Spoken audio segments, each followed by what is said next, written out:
Okay, hello everyone. Welcome, thanks for being here. We are p2panda, and today we're going to tell you a little bit about our project. First of all, just to say this is our first time here at OpenAlt conference and our first time in Brno as well. We're really excited to be here, and just a special thanks to Andre, who made it possible for us to be here and invited us to put in a proposal to give this talk. So we're really grateful to him.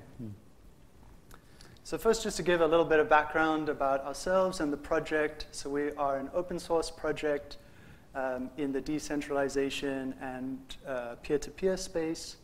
Up to this point, we've been almost exclusively funded by public grants. So this has been various NGI Pointer, NGI Entrust grants.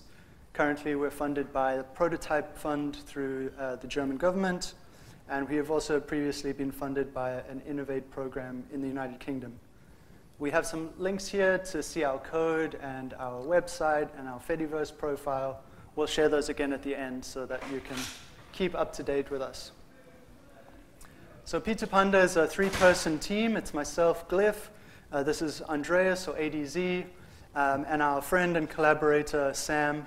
Sam's based in London, so he couldn't be here with us today. And Andreas and I are both based in Berlin.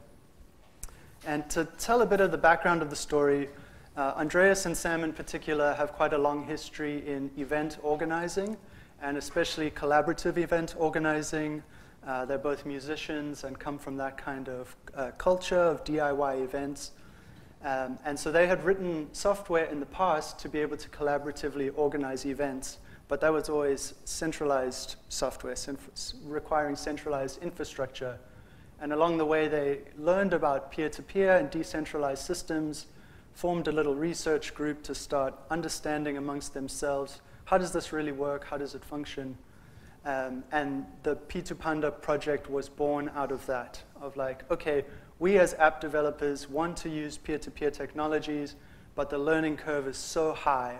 Can we lower the barrier to entry for application developers so they can focus on the logic of their application and build on this peer-to-peer substrate that's provided for them? And that's the sort of drive of what p2panda is.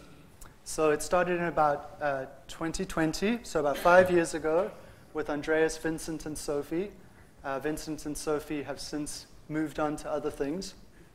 But yeah, there was a first version of p2panda that we built it. We were really excited to show application developers.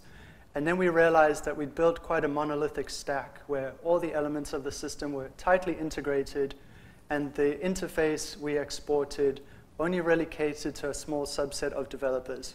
So that led to a bit of an existential crisis in the project of like, oh no, we spent 3 years building this and it's not right. Let's radically rethink the way we do things. And from then, we've taken a very modular approach, trying not to have this monolithic structure, but really these building blocks for assembling a peer-to-peer application that can be picked and chosen as required. And Andreas will tell you a little bit more about some of those building blocks. Yeah, exactly. So basically, this is kind of the trajectory of every peer-to-peer project in a way in our space. It's, you know, you start getting excited about this technology. You want to build an app on top of it. You don't really have fun doing that, or there's still even more questions coming up. This is exactly what we have done. Yeah, we just had more and more questions. While building, we learned what we are actually building. This is also very common for peer-to-peer projects. This is quite uncharted territory. You might say, okay, cool, there's like BitTorrent, Kazaa, Gnutella, all of these like good old peer-to-peer protocols. But you're gonna see a little bit, we are aiming for something else. And this is like an ongoing effort. This is ongoing research. This is basically happening right now, what we are doing. And yeah, so we needed to have this like first learning curve of like building something and realizing, oh my God, what have we built here? This is not right. Yeah, as Glyph already said, like we then started to be much more modular. That helped us not only with separation of concerns, you know, we all know that, but also with being more precise about the underlying concepts of peer-to-peer systems and be like, okay, this is actually what we want, and we can we can actually separate these things from each other and express them as like isolated concerns. Yeah, this is what you're looking at. This is essentially one big part of p2panda. We're trying to provide these building blocks, and the idea is that if you're really, you know, if you come and you're like, okay, I want to bring my own data type. I'm not interested in append-only logs. I'm interested in Merkle trees. I'm interested in directed acyclic graphs. I'm interested in sets. We just say, that's cool. We have some building blocks for you, which are fully data type agnostic, and you can just use that with whatever sort of data you want to bring. And the same goes for transport. So we are also, some of our crates are just fully agnostic over the actual transport layer. And so we basically say, here's like a specific solution we have for you. Like one is, how do you do access control in a decentralized system where there is just no central authority? Then we have like a solution which solves that independent of your data type and your actual transport layer. So this is a little bit the idea of this modularity. I also going to talk later a little bit about the high-level API, because this is a little bit for, let's say, if you want to get your hands dirty, this is low level. And we're going to talk a little bit more about the easier to be accessed high-level thing, which is a little bit more opinionated. Yeah, but I think throughout this talk, you're going to see a little bit, you know, how all of this comes together. Yeah, so one of the kind of framing ideas behind everything we do is this concept of post-internet. So we've come to take the internet for granted. Just like when we turn on a light switch, we expect there to be electricity. When we open a tap, we expect the water to flow. And we have this relationship with the internet. But we've already for years now seen how oppressive regimes can turn off the internet for entire populations at the flip of a switch. We have stresses from climate change, which are going to put more pressure on our internet infrastructure. So we can't take this for granted going into the future, that we could always have connectivity over the internet. So what we're really working towards, we're not quite there yet, but we think a lot about broadcast-only systems. How do we have a peer-to-peer system that is resilient to the loss of internet and can gracefully fall back to other transports? So this might be things like Bluetooth Low Energy, or even radio-based transmission over LoRa or packet radio. So like I say, although in our implementation we're not quite there yet, we always have this in the back of our minds. Okay, we want to ensure we're not locking ourselves into this constant connection paradigm, which is very much prevalent in centralized systems today. You see the AWS outage and all the systems it affects. We're trying to prevent that or provide other possibilities in the future. In the same vein, we want to be flexible to different network topologies that can be built on top of p2panda. So instead of just having a pure decentralized system, you may have a federated system which acts more like the Fediverse, where you have nodes running on servers which can then serve multiple clients. You could have a single node on a device serving many clients, which could be embedded in different applications. All these things are possible, and we really want to have the widest possible opportunity for different configurations.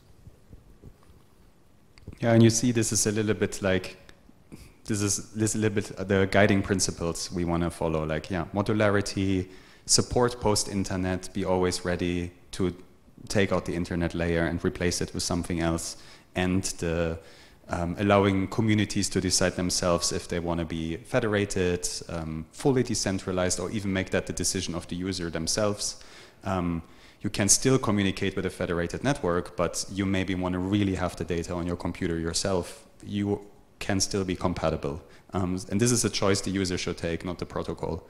This is why we want to have that flexibility. And I think, Glyph, you already hinted upon that in the post-internet thing. We kind of, like, throughout the seminar I was part of organizing this year, I'm also going to talk about it later, this term walk-away came up. You might have heard also from the Cory Doctorow book, Walk Away. I can recommend it.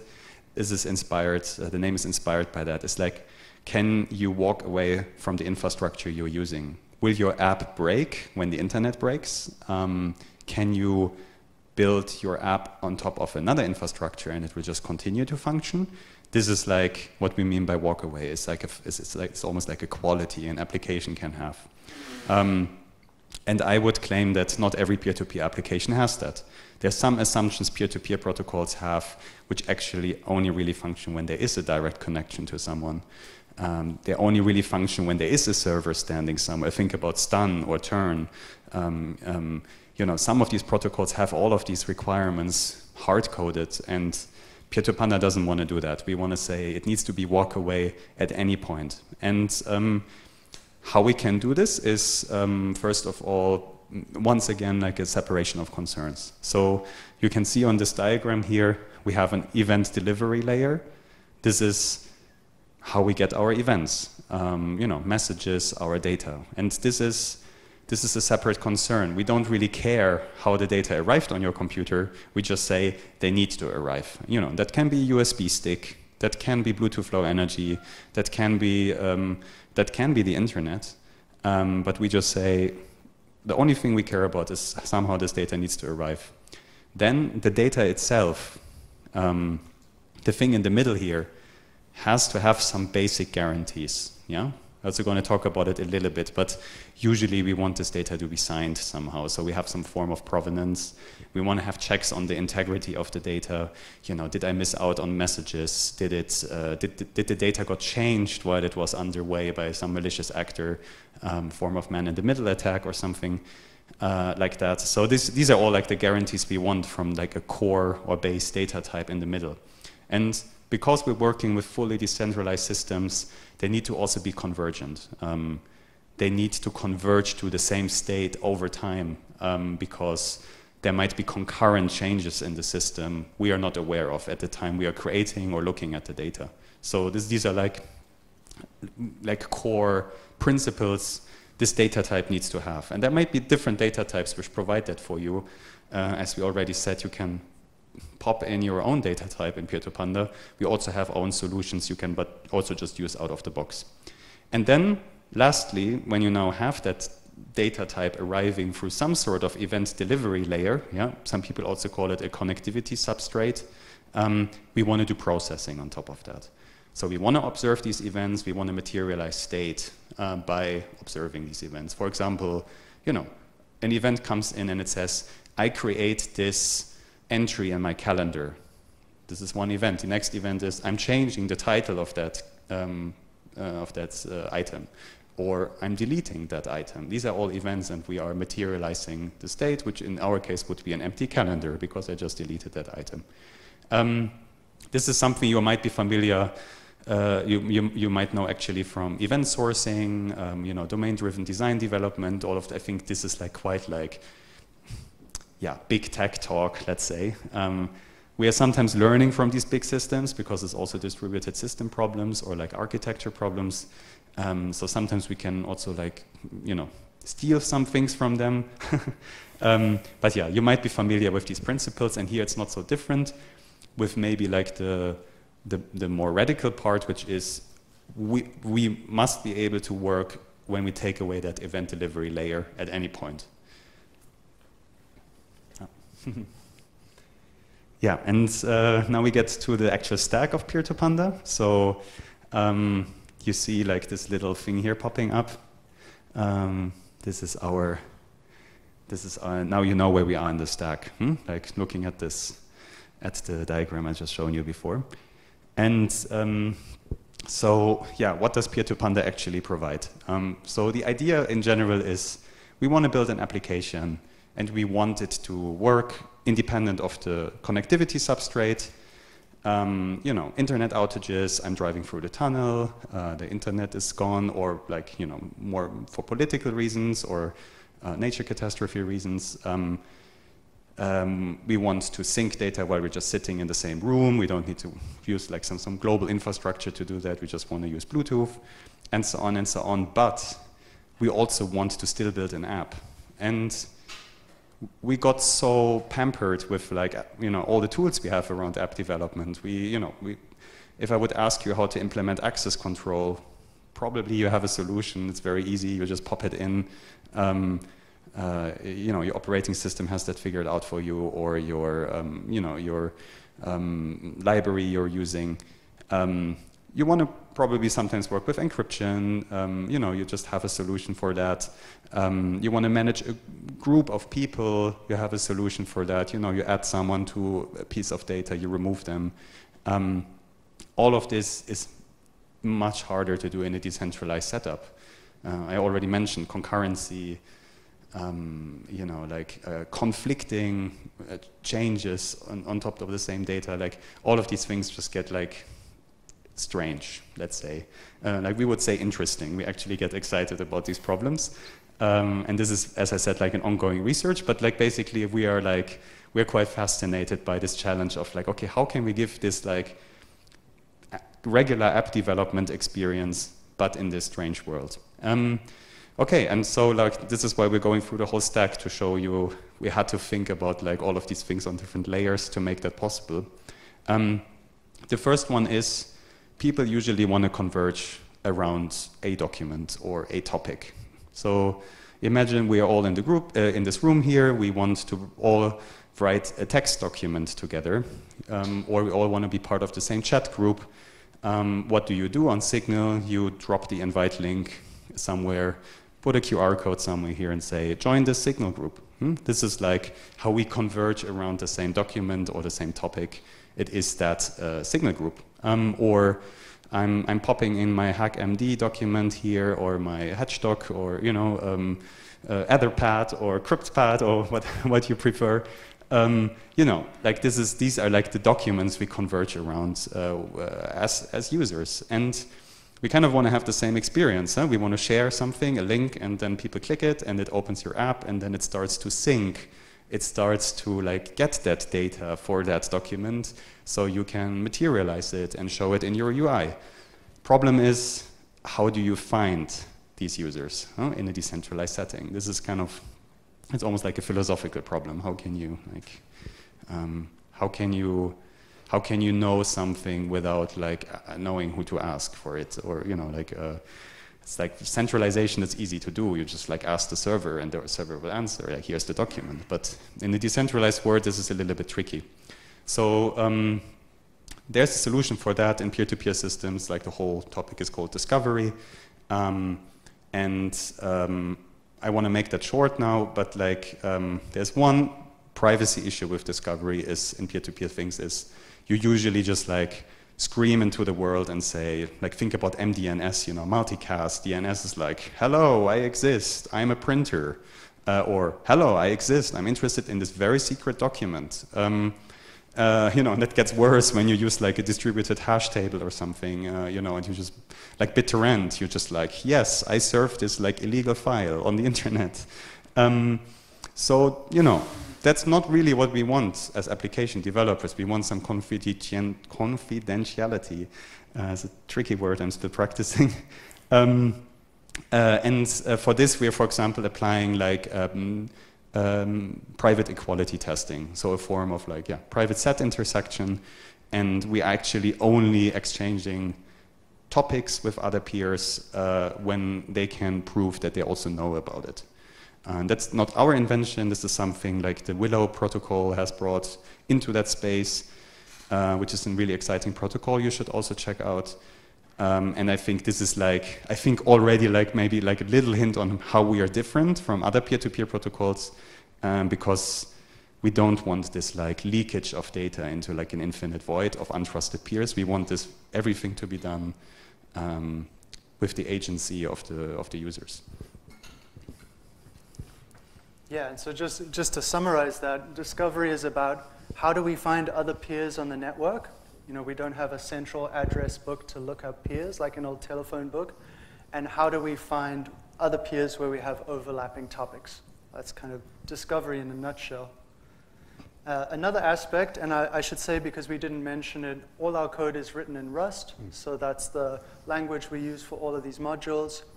And one aspect where discovery comes in as a piece in a bigger system is p2panda net. So this is our networking solution, which really brings together an endpoint, for example. Right now we use IRO, which is a fantastic solution for creating a connection between two devices anywhere on the internet.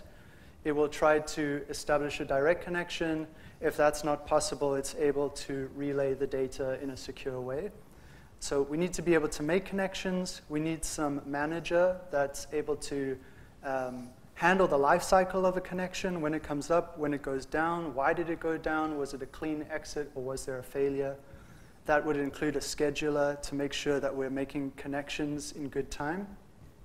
The discovery element comes in, which can automatically find other nodes in the network and discover their interests. We have a sync manager to catch up on past data. So maybe we're offline for a week, our application comes back online. There's been a whole lot of activity in the interim, and we need to catch up on that past data. So this is all being coordinated by p2panda net. It's bringing all these things together.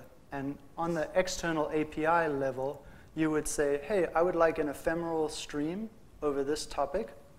You have a handle which you can publish bytes into that topic, and you can subscribe to receive bytes out of that.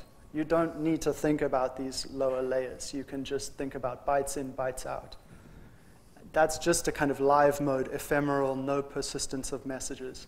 Then we have a second method you could subscribe to, which is a topic stream that includes sync to catch up on past state. So this is like, if you're familiar with pub/sub, this is pub/sub over a topic with eventual consistency. So if given a long enough time frame and enough connectivity, you will converge on the same state.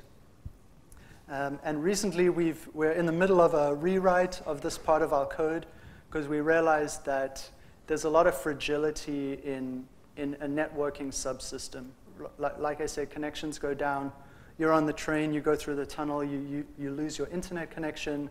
Maybe you have major interface changes on your device.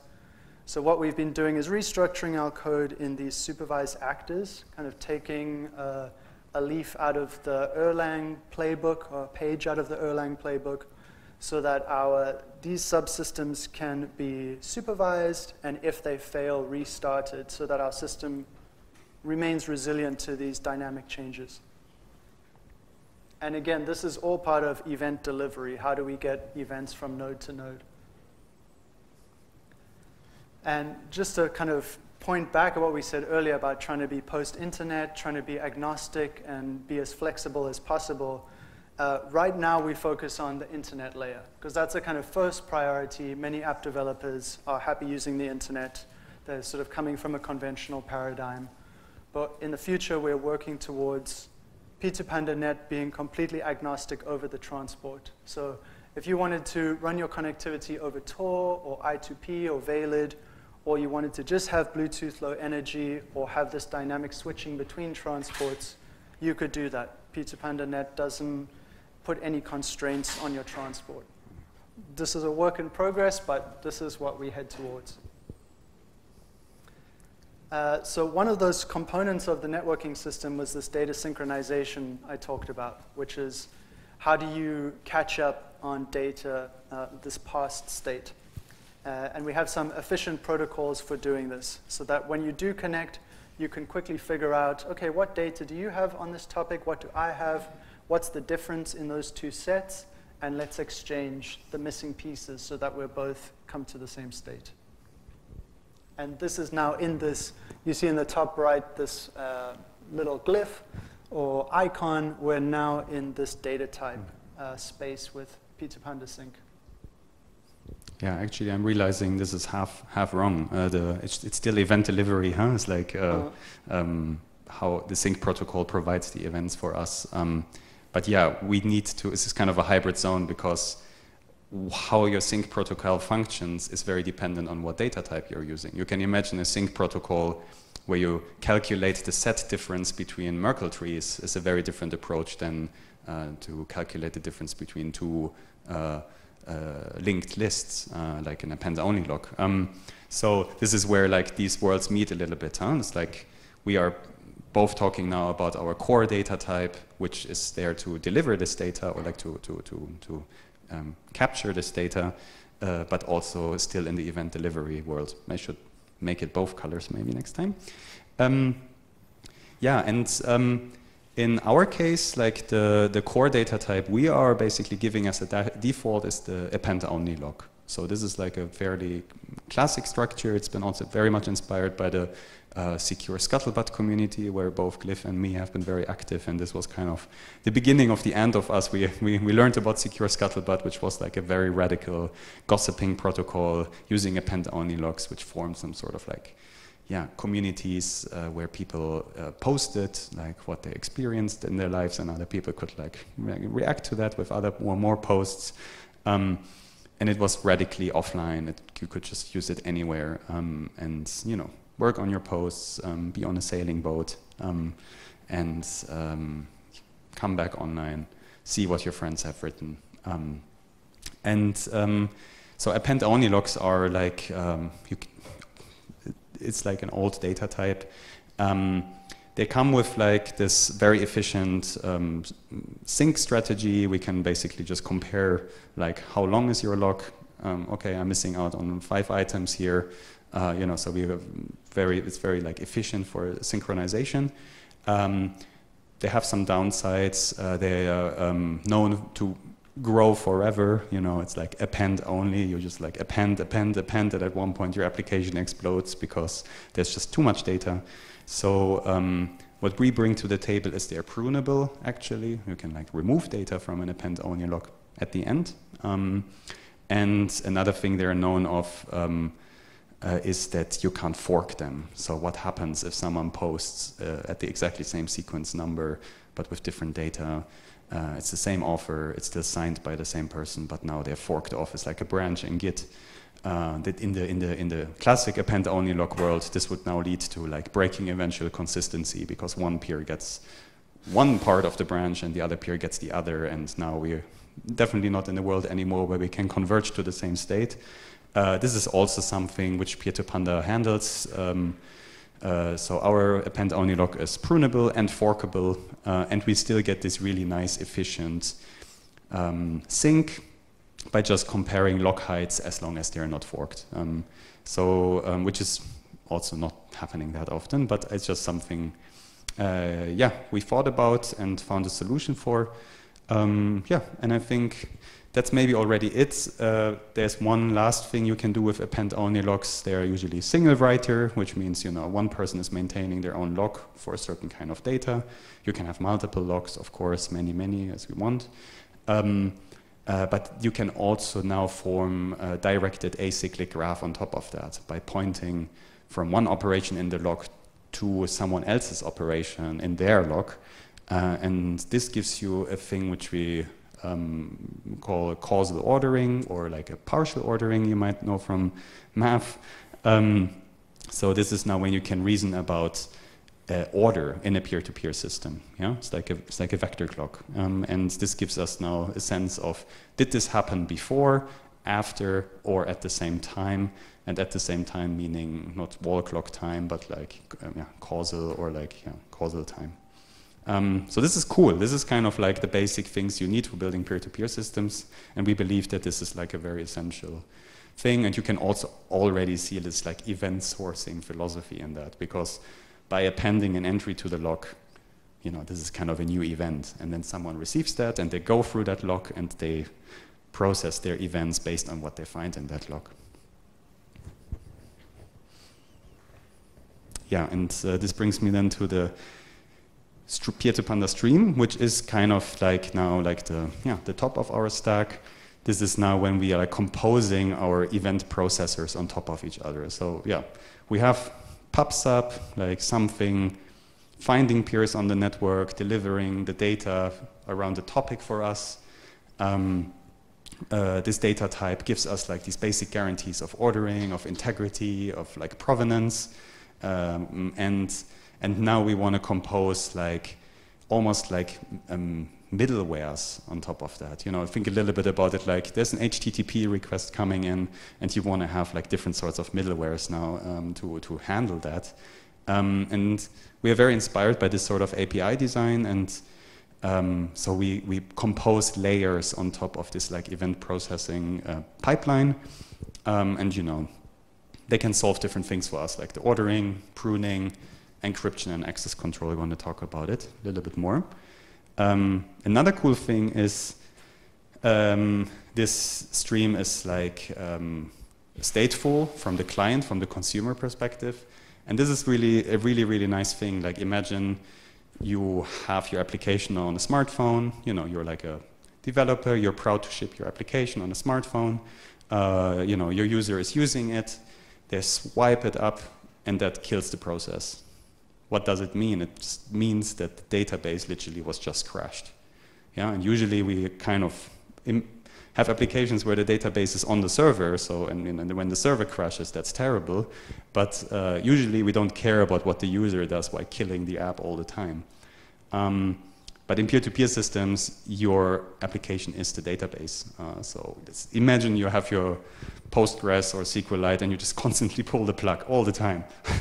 This is the reality of a peer-to-peer application. So we need to like think about these things, and this is where also p2panda Stream allows you to replay not committed events. And everything is designed in this atomic transaction way we know from database design to prevent exactly these sorts of problems. So another aspect of a system where you want some control, we're probably quite familiar with an access control list on a server where you want to have different permissions for users of your application. When their request comes in, you check it against that access control list, and you say, okay, yeah, you're on the allow list, this request is okay, or it gets denied. We want to do that same kind of thing. We want to be able to create groups to control who has access to data, and what kind of access do they have. Are they allowed to read that data? Are they allowed to modify it? But we want to do this in a decentralized system where there's no central authority. This is, it turns out, a pretty challenging problem. What we've created is a CRDT. So if you're not familiar with that, it's a conflict-free replicated data type. And we expose these 4 access levels. So we have a pull permission, which means this peer or this node in the network is able to replicate data, but they can't read that data. And that Andreas will speak a bit about that in the next slide, but we do that through cryptography. You have read access. We can read it, but we can't modify it. We have write access. We can modify the data. And then we have a manage access, which is a kind of meta level. A manager is allowed to modify the state of a group. So you would create a group, invite devices by their public key to this group, and assign them an access level. And this is dynamic, so it can change and evolve over time. We also allow transitive or nested groups. This is really handy for achieving multi-device support. So if I have an application on my laptop and my desktop and my phone, I don't want to have to now manage permissions for all those 3 devices. So I could create a group for glyphs devices and add those devices as members.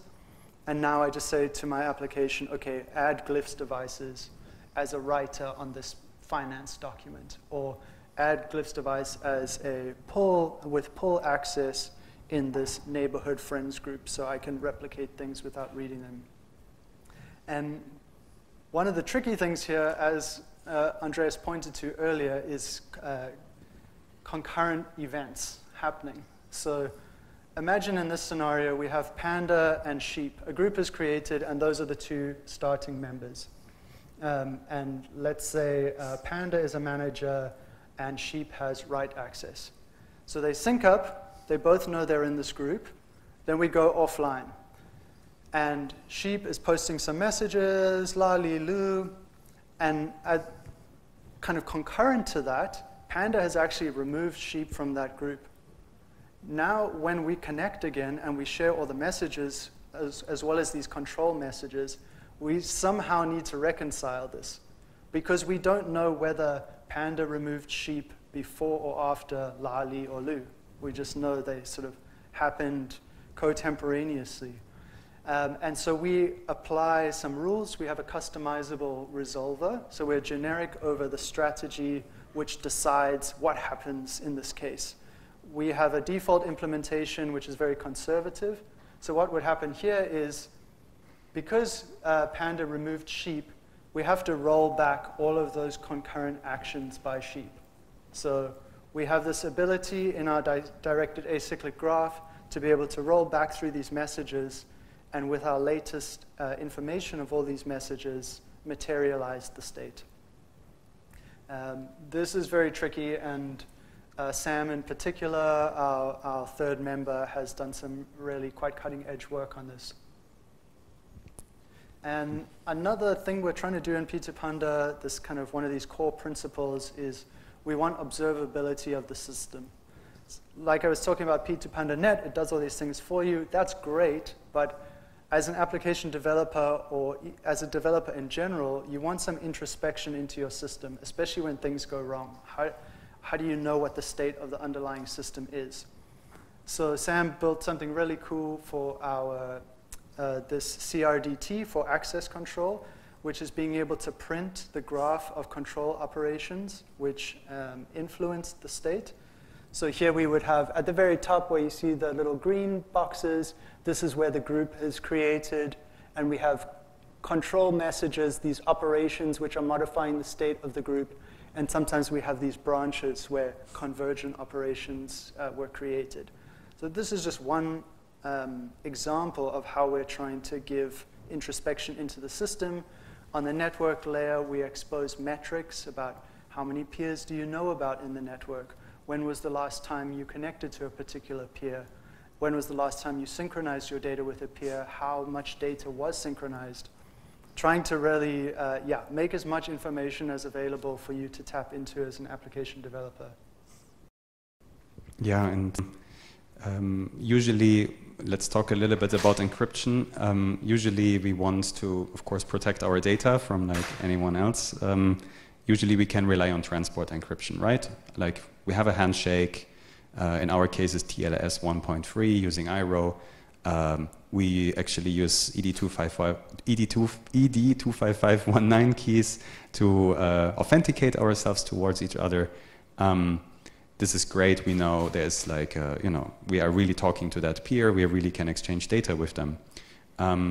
But we also want to support a case where we actually have intermediaries. So transport encryption can't really work here. We need to be able to store the data on, for example, a shared server or some sort of like caching instance, which just keeps the encrypted data for the scenario when, for example, everyone is offline.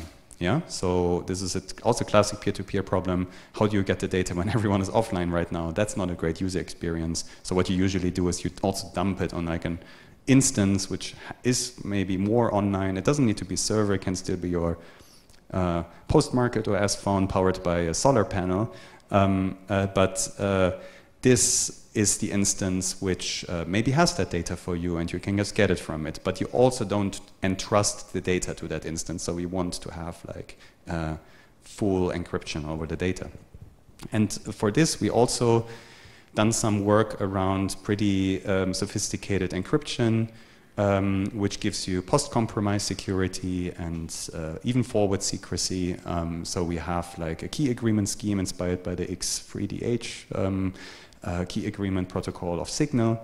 We offer two encryption schemes. One only gives you post-compromise security, so a member leaves the group, the key gets rolled. So this is great for applications like we're running a collective and the board member has changed. We kick them out of the group, but the new board member still wants to read all of the meeting protocols, right? So this is where forward secrecy is maybe not a great idea. While when we build a messenger, it could be quite cool to actually like rotate the key on every message, like Signal does through ratcheting. And this is something we implemented in a peer-to-peer system. And this is based on that paper here. And this allows us, to like have a group encrypt the data of our application for that group, dump it on a server, and then everyone from that group can pick it up from there. And the server doesn't have access to it, it just sees like encrypted blobs. Yeah, so now we talked a lot about our stack. So you can kind of see like this whole universe of peer-to-peer applications. This is just a glimpse. As I already mentioned, this is part of a larger effort of like a lot of teams, or not a lot of teams, a few teams worldwide figuring out how all of this works. I mentioned initially that we built this, or like Liv, I think you've done that, like that we built this monolithic stack in the beginning. Seems like everyone needs to do that in that space for a moment. But we are hoping for a future where this becomes much more interoperable and much more like, you know, like your experience of like, you know, just pulling in a package of someone else and using only a specific part of your application from that sort of protocol. We're not there yet, unfortunately. This is, I think, still a problem with like shared terminology, shared understanding of what are the core underlying guarantees of these systems. But I think slowly we're getting there, and we're looking forward to that. Basically, more projects adopting this principle of modularity, adaptability, and maybe one day you can, you know, use like the p2panda sync protocol, but use like Willow data types, and then use hyperspace processing for graph compaction, you know, something like that. That would be awesome. Yeah, and this is also another problem with p2panda right now. So when you probably go on our website, it's not very friendly. It's not like, hey, this is how you can get started. Here's a cool tutorial. It's unfortunately the opposite. It's like, here are all the crates and good luck. You see, we're also doing many other things outside of development. We're doing some sort of research. We are like having collaborations with other teams. So sometimes it's a little bit hard to explain what p2panda is, because it is really this research effort while we're building software. And we do that by collaborating with teams who actually build like applications on top of p2panda, and they give us real-time feedback on our solutions. I guess it's also called vertical integration, but this is kind of also like some underlying principle of our work. Yeah, and so we are involved also in this, I would say, yeah, science making, informal science making. We're not part of academia. We still innovate things together with all of these other great teams here. I'm linking to, definitely check them out. And yeah, so there's a lot of like different sorts of activities happening. Yeah, one of the example apps is like collaboration with a community of the GNOME.